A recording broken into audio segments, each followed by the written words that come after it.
Assalamualaikum warahmatullahi wabarakatuh. Nama saya Edi Saputra, saya dari Prodi Manajemen, kelas Manajemen 23B, NPM saya 234111145.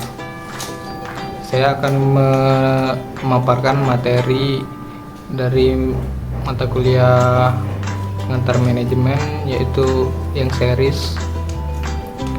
Materi yang akan saya sampaikan kali ini mengenai rencana dan tujuan organisasi. Baik, langsung saja kita akan bahas materi yang akan kita sampaikan kali ini. Pertama, pengertian rencana dan tujuan organisasi. Rencana organisasi merujuk kepada panduan formal yang merinci strategi dan tindakan yang akan diambil oleh suatu organisasi untuk mencapai tujuan yang ditetapkan. Sementara itu, tujuan organisasi adalah hasil akhir yang diinginkan, mencakup aspek seperti pertumbuhan, profitabilitas, atau dampak sosial yang ingin dicapai oleh organisasi tersebut. Secara terpisah, rencana organisasi adalah panduan yang menguraikan langkah-langkah yang akan diambil untuk mencapai tujuan organisasi. Tujuan organisasi sendiri adalah hasil akhir yang ingin dicapai, seperti pertumbuhan, keberlanjutan, atau keunggulan dalam suatu bidang. Selanjutnya, keterkaitannya dengan manajemen. Manajemen berperan penting dalam mengembangkan, mengimplementasikan, dan mengawasi rencana organisasi untuk mencapai tujuan. Manajer bertanggung jawab merancang strategi,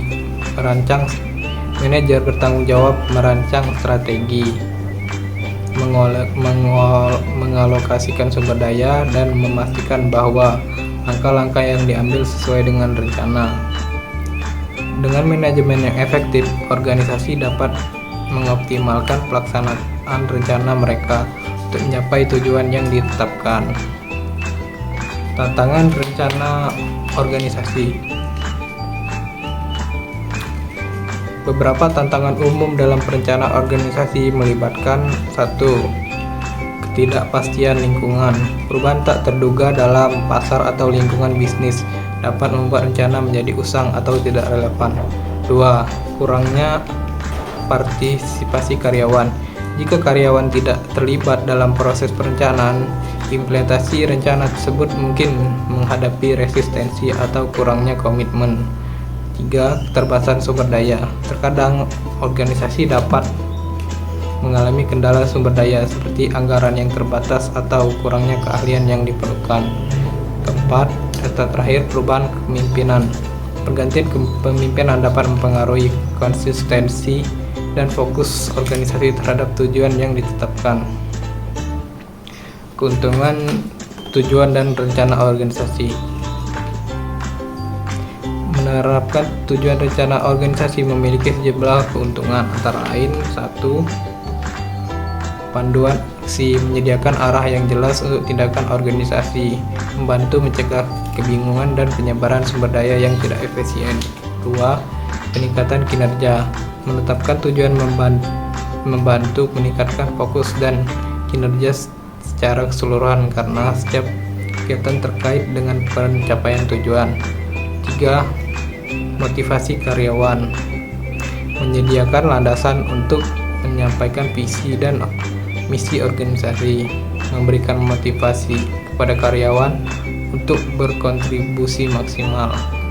Terakhir, penilaian kerja, memberikan kerangka kerja untuk mengevaluasi sejauh mana organisasi telah mencapai tujuannya, memungkinkan peningkatan berkelanjutan.